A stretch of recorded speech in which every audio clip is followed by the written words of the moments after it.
प्रधानमंत्री नरेंद्र मोदी जी, प्रभु राम का जिक्र हुआ है, मंदिर का जिक्र हुआ है, तो उस पक्ष का भी जिक्र होना चाहिए। और ये सवाल मेरे दिल के बहुत करीब है। मैं आपको बहुत दिनों से ये सवाल पूछना चाह रही थी और एक मुसलमान होने के नाते मैं ये सवाल पूछूंगी। नरेंद्र मोदी का हिंदुस्तान के मुसलमानों से रिश्ता क्या है? मुसलमान बीजेपी पर भरोसा क्यों नहीं कर पाता है? क्या वजह है? हमें किस धर्म में हमारा जन्म हुआ है? कौन सा धर्म है हमारा? हिंदू धर्म में जिस व्यक्ति का जन्म होता है वो व्यक्ति बहुत ही भाग्यशाली होता है। बाकी के जो हर जन्म में पाप करते हैं उनका जीवन ही पाप करने के लिए होता है। वो गोल टोपी वाला होता है।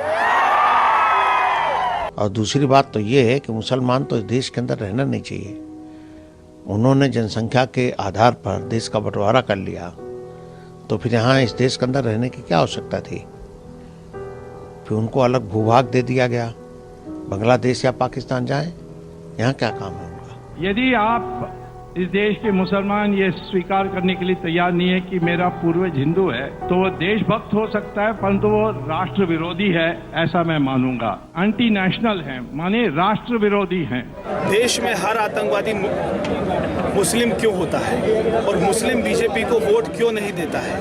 एक सीधी सी बात है। इसलिए भारतीय जनता पार्टी एक राष्ट्रभक्त पार्टी है, इसलिए मुस्लिम उसको वोट नहीं करता है। इसलिए मैं मुसलमानों से कह रहा हूँ, वोट दे लेना भीख नहीं मांग रहा हूँ। अगर वोट दोगे तो सुखी रहोगे, अगर वोट नहीं दोगे तो जो कष्ट झेलोगे। भारतीय जनता पार्टी का शासनकाल है। जो कष्ट तुमको नहीं झेलने पड़े थे वो कष्ट तुमको उठाने पड़ सकते हैं। सवाल ये है कि मुस्लिम धर्म में जो है आप जानते हैं कि 50 औरत रखिए और जो है 1050 बच्चा पैदा कीजिए। ये कोई परंपरा नहीं, ये तो जो है एक जो है जानवरी प्रवृत्ति है, जानवरी प्रवृत्ति है। हिंदू अलग संस्कृति है, मुस्लिम अलग संस्कृति है, दोनों एक साथ नहीं रह सकती। दो संस्कृतियां कभी एक साथ नहीं रह सकती हैं। ये टकराव होगा, जरूर होगा। जो गाय मुसलमानों के घर में पल रही है, ये गाय मुसलमानों से इनको किसी भी कीमत पर वापस ले लेना चाहिए। इसलिए वापस ले लेना चाहिए कि यदि हम अपनी लड़की और बहन को इनके घर में जाने को लव जिहाद मानते हैं, तो क्या हम अपनी गाय माता को इनके घर के में जाने से इसको लव जिहाद की श्रेणी में नहीं लाएंगे? ये लव जिहाद है। इसलिए गाय माता को किसी भी कीमत पर मुसलमानों के घर से वापस लिया जाना चाहिए। हमारी माँ का कोई अपमान करेगा, हम मर जाएंगे, सहन नहीं करेंगे, मर जाएंगे, मार देंगे। अगर जिसे तुम माँ कहते हो, अगर उसको हम काटें तुम्हें कैसा अच्छा लगेगा? ये पंजा नहीं है, ये कमल का हाथ है, ये कटुए का गले को काट देगा चुनाव के बाद। ए सुनो, अल्लाह के भक्त हो या भगवान विष्णु के भक्त हो? पहले बताओ जरा, कौन भक्त, किसके भक्त? भक्त तो हम अल्लाह के हैं। मैं तो सीधा ठोक के, आप लोग के धर्म की भी बस तो फिर चिल्लाओ मत। अल्लाह के भक्त हो तो चिल्लाओ मत, बैठ जाओ। नहीं, फिर बैठ जाओ चुपचाप, फिर चुपचाप बैठ जाओ। किसी मस्जिद का नाम रख दूंगा मैं भगवान विष्णु के नाम पे, फिर चिल्लाते फिरोगे। अरे रख दूंगा किसी मस्जिद का नाम भगवान विष्णु के नाम पे, चिल्लाओ मत, बैठ जाओ। बहुत लोगों को बड़ा दर्द हुआ कि आगरा का ताजमहल ऐतिहासिक स्थलों में से निकाल दिया गया। कैसा इतिहास, कहां का इतिहास, कौन सा इतिहास? और मैं गारंटी के साथ आपसे कहता हूं कि इतिहास बदला जाएगा। कि चुनाव बाबर और राम के बीच है और राम को चुनाव जिताना, बाबर को बरेली से भगाना है। ये आपको तय करना है कि दिल्ली में राम यादव की सरकार बनेगी या हराम यादव की सरकार बनेगी। आपको स्वयं फैसला करना है। भैया तुम लोगों को अली मुबारक हो, हमारे लिए बजरंग बली हमारे साथ में है।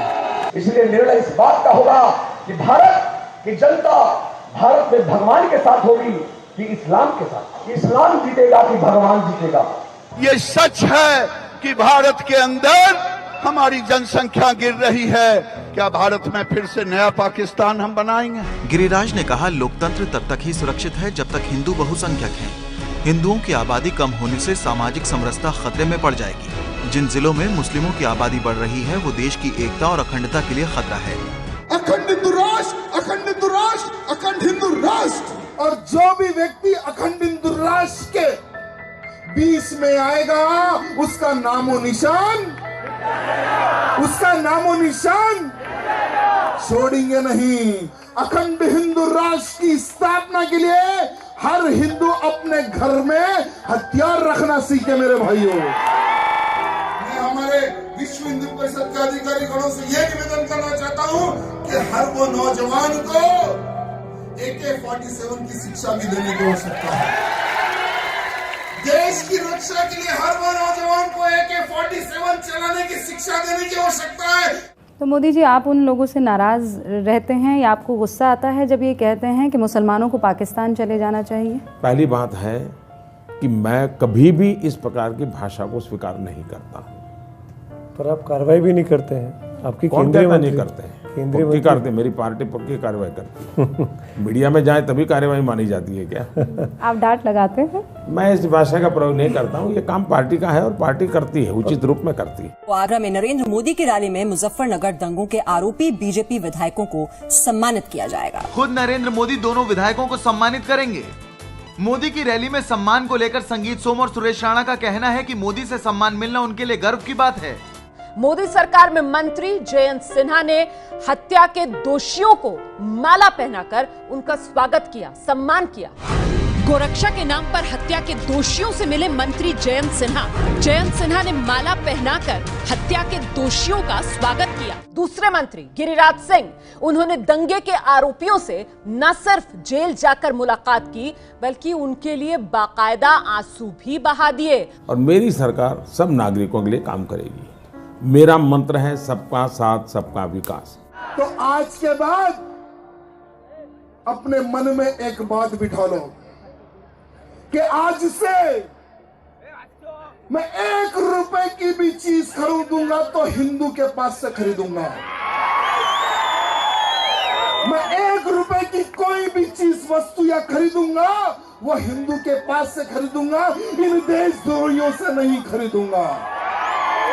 अगर मेरे 100 करोड़ हिंदू, मेरे भारत में रहने वाले 100 करोड़ हिंदू अगर मेरी बात पर अगर इंप्लीमेंट कर दे तो बाकी के 25 करोड़ अगर हिंदू धर्म कन्वर्ट ना कर ले तो मेरा नाम बदल देना मेरे भाइयों। आने वाले समय में ये लोग आपके पास आएंगे कि भैया हमें हिंदू धर्म कबूल करना है, बोलिए किस मंदिर में आए। मोदी जी, ऐसा क्यों है कि दुनिया भर के मुसलमान में मरकज़ जो सेंटर है इस्लाम का, वहाँ का जो सुप्रीम है वो आपको बाहों में लेता है, वो इतनी मोहब्बत आपसे करता है। ये परसेप्शन हिंदुस्तान में क्यों नहीं है? मैं इस चीज़ को सच में समझना चाहती हूँ और दिल से समझना चाहती हूँ। याद कीजिए 27 फरवरी 2002 गुजरात।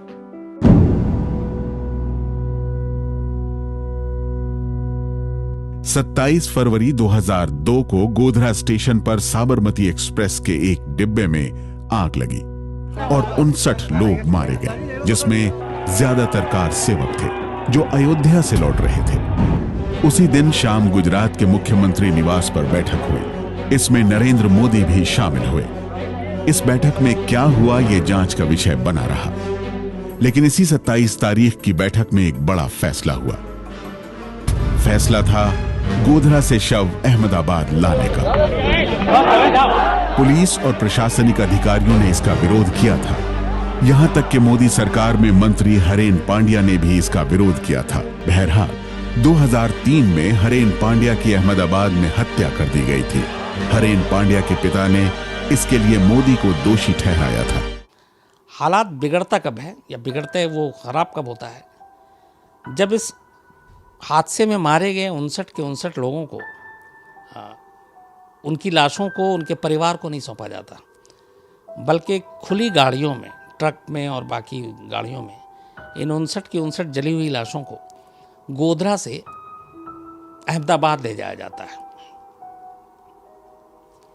और अहमदाबाद में जब ये लाशें पहुंचती हैं खुली गाड़ियों में, तो आज और वहाँ पे पहुँचने के बाद भी लाशें किसी के सुपुर्द नहीं की जाती हैं, बल्कि वो वीएचपी के जो नेता थे वो लोग उन पे अपना कब्जा करके रखते हैं। और इन लाशों के अहमदाबाद पहुँचते ही हालात अचानक बिगड़ जाता है। सबसे भयंकर दंगा अहमदाबाद के नरोदा पाटिया में हुआ। दरअसल नरोदा पाटिया में महाराष्ट्र और कर्नाटक से आए 2000 से ज्यादा मुस्लिम रहते थे जो दिहाड़ी मजदूर थे। इन्हें 5000 से ज्यादा दंगाइयों ने घेर लिया। दंगाइयों को उकसाया जा रहा था। एलपीजी सिलेंडर लोगों के घरों पर फेंके गए। हत्या, लूटपाट के साथ बलात्कार के आरोप भी लगे। The investigation, which was conducted on some VHP, Bajrang Dal and BJP leaders, has them on record admitting to mass killings of Muslims. Tehelka alleges that the attack on every Muslim locality was meticulously planned and carried out by VHP, Bajrang Dal and BJP workers who'd organized weapons, arms and ammunition. Gujarat में लगभग 200 राहत शिविरों में करीब 1.5 लाख दंगा पीड़ित रह रहे थे। उधर मोदी सरकार इन कैंपों को बंद करवाना चाहती थी। उसे लगता था कि ऐसे शिविरों से उसकी बदनामी हो रही है। उसी दौरान मोदी ने राहत शिविरों में रहने वाले मुस्लिमों के लिए हम दो हमारे 25 वाला विवादास्पद बयान दिया था। इस बीच संघ परिवार दंगों की रिपोर्टिंग करने वालों को डराने धमकाने लगा। 2004 लोकसभा चुनावों की हार की एक वजह 2002 के गुजरात दंगे हो सकते हैं। मैं व्यक्तिगत रूप से मोदी को मुख्यमंत्री पद से हटाने के हक में था। संघ परिवार से जुड़े नेताओं ने मोदी का पक्ष लिया। मुझे एक चीज और आपसे जाननी थी, अगर ये बेहतर नहीं होता कि बीजेपी इस विश्वास को बढ़ाने के लिए अल्पसंख्यकों में, मुसलमानों में कुछ लोगों को उम्मीदवार बनाती, टिकट देती, बड़े हुए चेहरों को बनाते हैं, उम्मीदवार बनाते हैं हम तो करते ही, हमें तो कोई प्रॉब्लम है ही नहीं जी। हाँ। अगर मुसलमानों को बीजेपी का टिकट चाहिए तो पहले 10 बरस वो बीजेपी ऑफिस में कचरा साफ करें, फिर सोचा जाएगा, ऐसा कहना है बीजेपी के सीनियर लीडर के.एस. येचुरप्पा का। येचुरप्पा ने साफ अल्फाज में कहा कि बीजेपी मुसलमानों को टिकट नहीं देगी, क्योंकि बीजेपी मुसलमानों पर और मुसलमान बीजेपी पर भरोसा नहीं करते। येचुरप्पा यही नहीं रुके, बल्कि उन्होंने कहा कि मुसलमानों को बीजेपी का टिकट चाहिए तो पहले 10 बरस तक बीजेपी ऑफिस में कचरा साफ करें, फिर सोचा जाएगा। हिपोक्रेसी की भी सीमा होती है। पीएम मोदी झूठ नहीं बोलते, बस इन्होंने आज तक सच नहीं बोला है। देश के मन में एक और प्रश्न है और वो प्रश्न मैं आपसे पूछना चाहती हूँ। अगर हम करें तो करें क्या, बोले तो बोले क्या? वाह मोदी जी, वाह वाह वाह। आपसे खतरनाक इस देश के लिए कोई हो नहीं सकता। लेकिन टेंशन मत लीजिए, जब तक व्हाट्सएप में गुड मॉर्निंग भेजने की सुविधा है तब तक आपको कुछ नहीं होगा, मैं गारंटी देता हूं।